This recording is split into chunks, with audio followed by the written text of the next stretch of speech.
And I see Gervonta Davis. And I look at Haney and I'm like this. You want to stay away from that, brother. Haney gets hit too much. And you can't do that against Tank Davis. Strap in because we're diving into the ringside gossip on the potential showdown between Devin, the Dream Haney, and Gervonta Tank Davis. Rumors are swirling and the boxing world is buzzing. Let's break it down. So, Haney and his old man Bill Haney have been throwing shade at Davis, claiming he's all about the Benjamins and not about the brawl. Classic boxing drama, right? But hey, who doesn't love a good feud in the fight game? Devin, fresh off a sweet victory against Regis Prograis, spilled the tea at the post-fight presser. He's basically calling out Davis, saying, "Tank don't want to fight. Shots fired." According to Haney, if Davis was really game, he'd be hyping up the bout. If he really wanted to fight, he would be trying to build up the fight instead of trying to knock it down, Haney declared. You heard that from the man himself. It's a big fight, according to Haney, the best for boxing. But Davis only talks down on it. Like, seriously, make up your mind, Tank. Haney's dad, Bill, even chimed in, urging fans not to buy into the lies from Davis and his crew. Stop letting Tank and his team piss on your head and tell you it's rain with these insignificant fights and saying it's for the culture. Devin represents the culture and represents boxing and what boxing should be and what boxing is. Strong words from Papa Haney. But the drama doesn't stop there. Ryan Garcia, always ready to spice things up, took a sly dig at Haney after his Prograis win. He congratulated Haney, sure, but not without throwing a little shade. This was Devin at his finest, but his finest is something that can put people to sleep that is watching. Ouch! Seems like not everyone is impressed with Haney's performance. Speaking of which, after a one-sided win over Prograis, Haney teased a move up to 147 pounds, just one fight at 140, and he's eyeing the big leagues. The man is hungry for challenges, and of course, the big bucks. And surprise, surprise, Gervonta Tank Davis is on his radar. But Team Haney isn't buying it.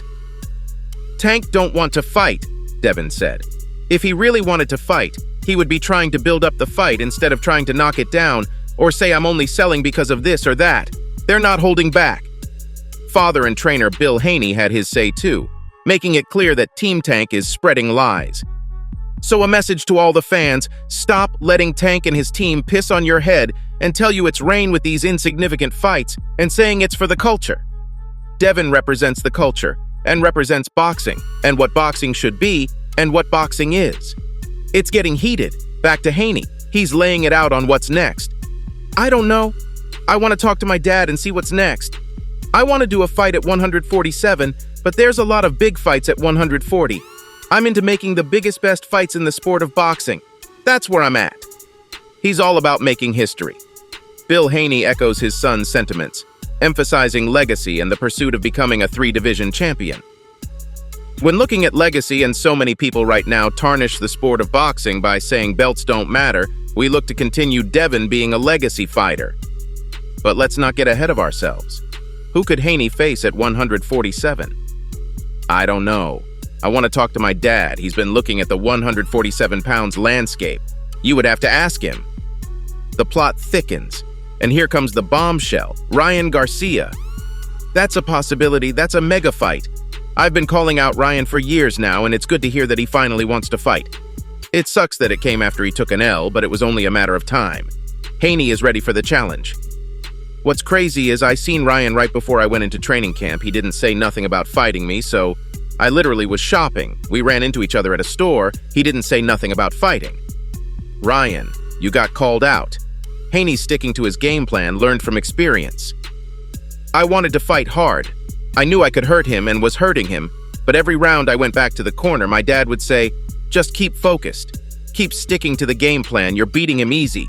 Keep breaking him down. And that's what I was doing. Smart move. More power? Haney's got it. Like I said, at 135, I was depleting myself so much and I couldn't understand why I was hurting guys in the gym every sparring session, but I get into a fight and my power wouldn't be there. Lesson learned. I just showed I've got it all. I've got the power, speed, everything. It just depends on what I want to do. Haney is the complete package. But you know how critics are. They are always going to say something. First they said I couldn't sell, I just sold out. They said I had no power, I went in there and dropped him early, hurt him multiple times. What's next on Haney's checklist? I don't know. I put it in Allah's hands. I'm not rushing nothing. I'm still young, 25 years old. Patience is a virtue. And the pound-for-pound discussion? It's only a matter of time until I'll be #1 on that pound-for-pound list, but I'm climbing the ladder. Watch out, world. Haney even throws in a shout-out to his dad. I feel like at this point I should be Fighter of the Year, but also not only that, they don't want to give my dad credit, but I think he deserves Trainer of the Year. A family affair. Oh, and Oscar de la Hoya. A funny thing too. A funny story. I got a message from Oscar yesterday and I was surprised. He wished me luck. He said, "Good luck, do your thing." A legendary encounter. And when will Haney return to the ring? I want to take some time off, spend some time with the family. I had a hard training camp. I've been in training camp for 10 weeks, and I've been very disciplined and focused. The man deserves a break. The clash of personalities between Haney and Davis is like adding fuel to an already blazing fire. Devin Haney, the confident and vocal boxer, isn't one to shy away from expressing his opinions.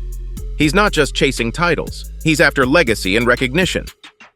On the flip side, Gervonta Davis, the self-proclaimed pay-per-view draw, has a reputation for being a no-nonsense fighter. Yet the question remains, is Davis dodging the challenge Haney presents? Haney's assertion that Davis is avoiding the fight due to financial concerns sparks curiosity. Could it be mind games or a genuine concern for Davis's purse? The boxing world loves a good conspiracy theory, and this one is ripe for speculation.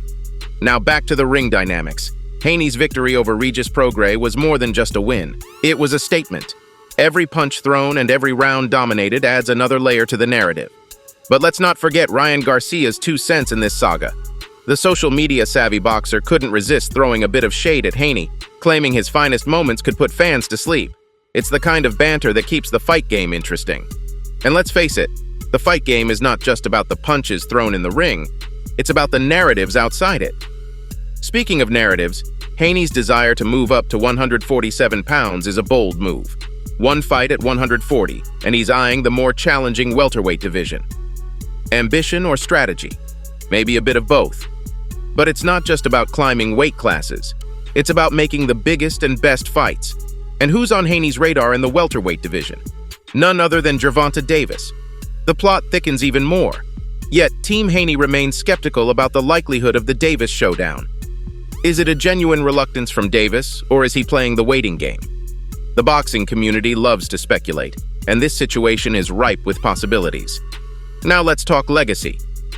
Bill Haney's emphasis on legacy in a time when some argue that belts don't matter adds a layer of depth to this storyline. It's not just about winning titles, it's about leaving an indelible mark on the sport.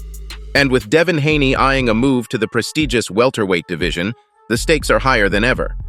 But who could Haney face in this new weight class? The landscape at 147 pounds is a battlefield of established names and rising stars. A decision like this involves meticulous planning and strategic matchmaking.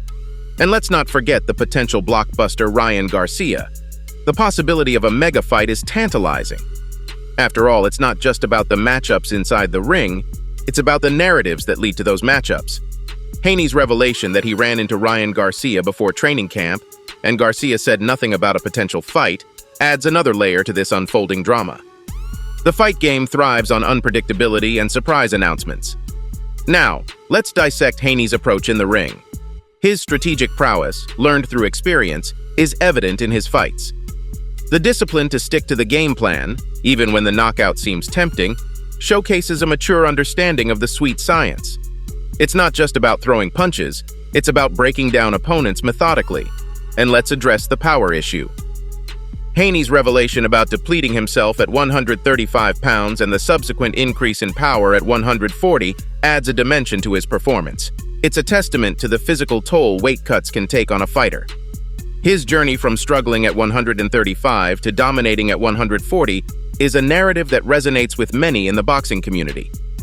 And there you have it, the inside scoop on Haney's post-fight reflections and the looming question, will we ever see that epic showdown between Haney and Davis? Only time will tell. That's it for today, folks. Until next time, peace out.